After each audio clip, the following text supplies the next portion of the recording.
আমার ভাইরা, রমজান চলে আসতেছে। রমজান মাস আল্লাহর প্রিয় হওয়ার মাস।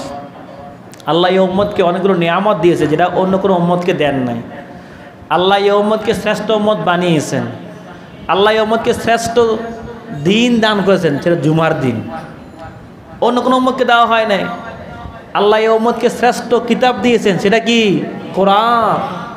অন্য কোনো জাতিকে দেন নাই। আল্লাহ এই উম্মতকে শ্রেষ্ঠ রাত দান করেছেন, সেটা কি? শবে কদর। অন্য কোনো উম্মতকে দেন নাই। ঠিক আল্লাহ তাআলা এই উম্মতকে শ্রেষ্ঠ নবী দান করেছেন, তিনি কে? মুহাম্মদুর রাসূলুল্লাহ সাল্লাল্লাহু আলাইহি ওয়াসাল্লাম। অনুরূপভাবে আল্লাহ এই উম্মতকে শ্রেষ্ঠ মাস দান করেছেন, সেটা কি? রমজান মাস। সুবহানাল্লাহ। যেহেতু মাসটা শ্রেষ্ঠ, এই জন্য শ্রেষ্ঠ মাসের জন্য আগের থেকে প্রস্তুতি গ্রহণ করতে হয়।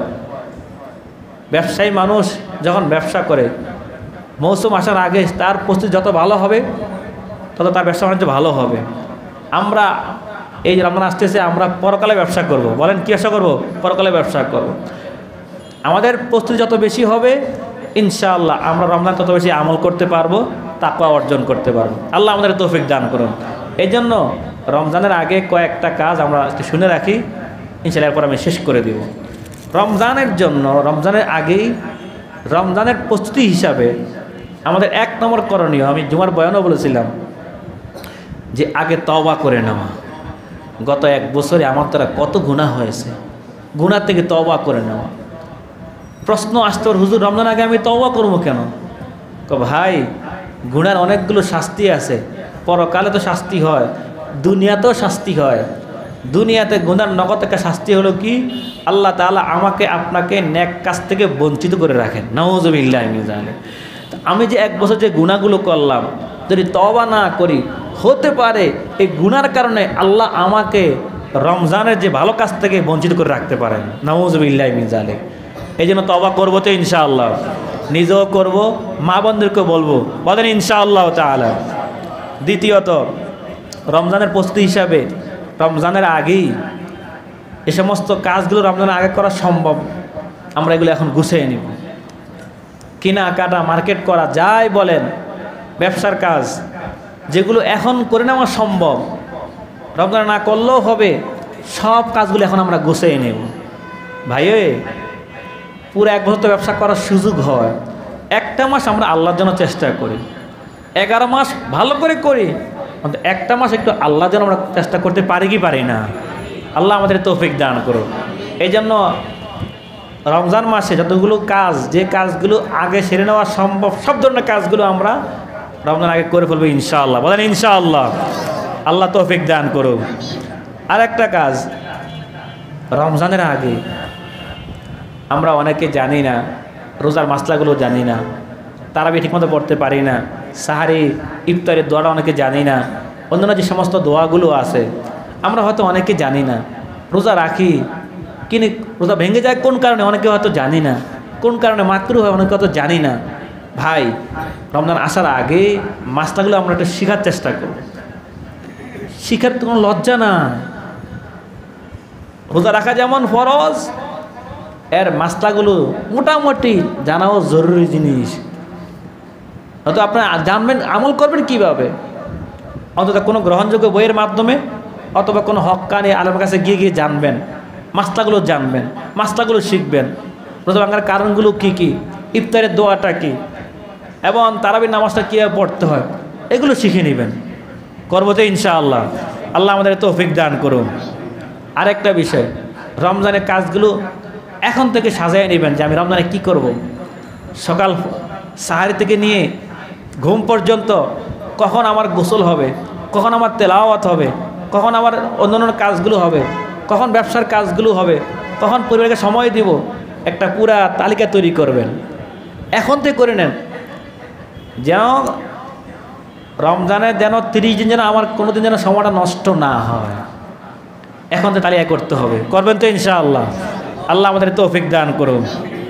রমজান মাসের আরেকটা কাজ করতে হবে, রমজানের আগে গত রমজানে আমার আপনার যতগুলো ঘাটতি হয়েছে, ত্রুটি হয়েছে, মাথায় রাখতে হবে যেন এবার যেন ঘাটতিগুলো না হয়, এই চেষ্টা করা। গত বছর হয়তো আমার সাহারি খেতে ত্রুটি হয়েছে, হয়তো ইফতারে ত্রুটি হয়েছে, অথবা তারাবিতে ত্রুটি হয়েছে, অথবা রোজায় ত্রুটি হয়েছে, অথবা তেলাওয়াতে ত্রুটি হয়েছে।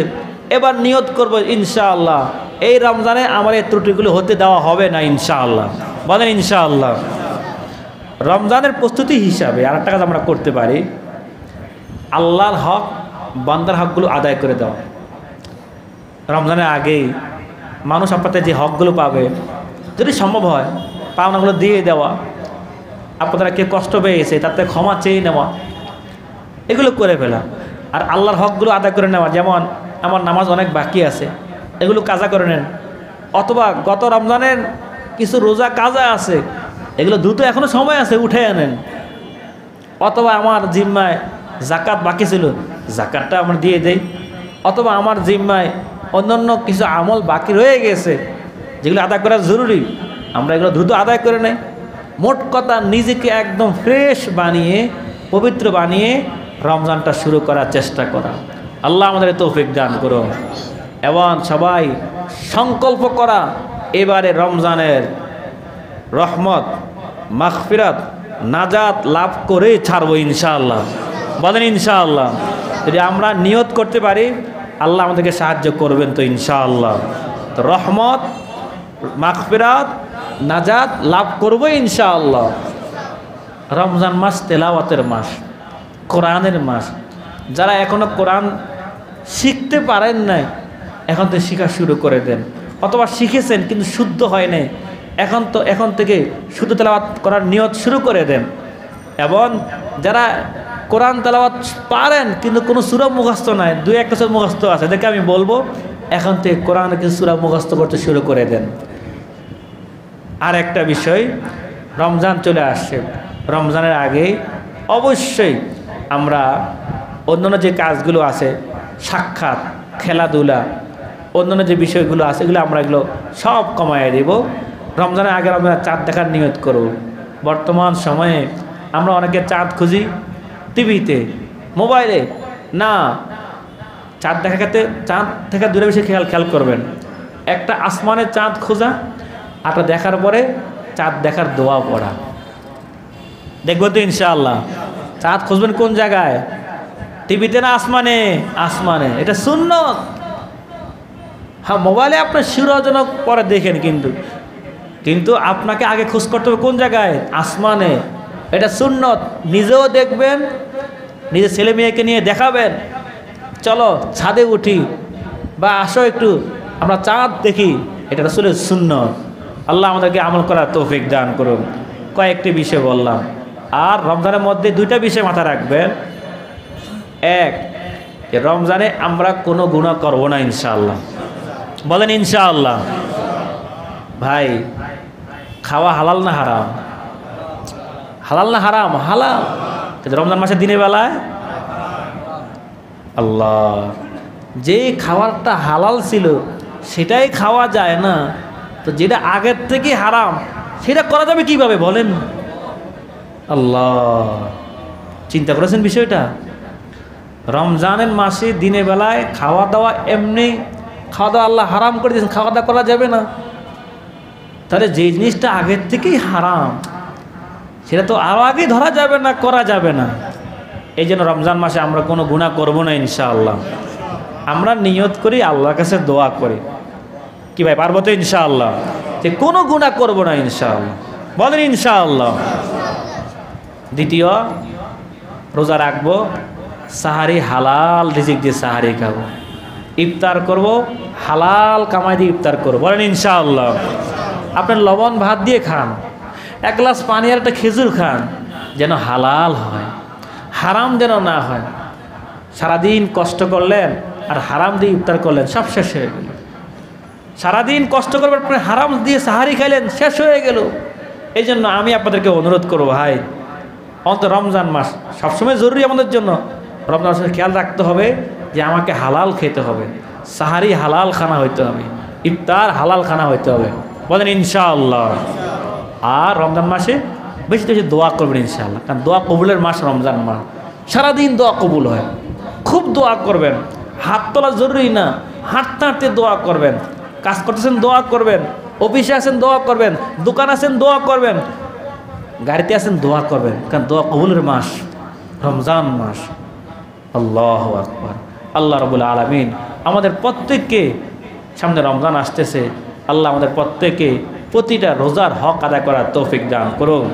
রমজানের যে উদ্দেশ্য তাকওয়া ওয়ালা হওয়া, আল্লাহ ওয়ালা হওয়া, আল্লাহ আমাদের প্রত্যেককে সেই উদ্দেশ্য পুরা করার তৌফিক দান করুন।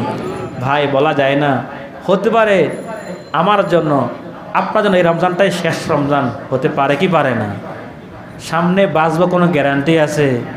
এই জন্য মনে করবেন যে এটাই আমার শেষ রমজান, খুব খেয়াল করবেন যেন আমাদের কোনো হক যেন নষ্ট না হয়। আল্লাহ সবাইকে তৌফিক দান করুক।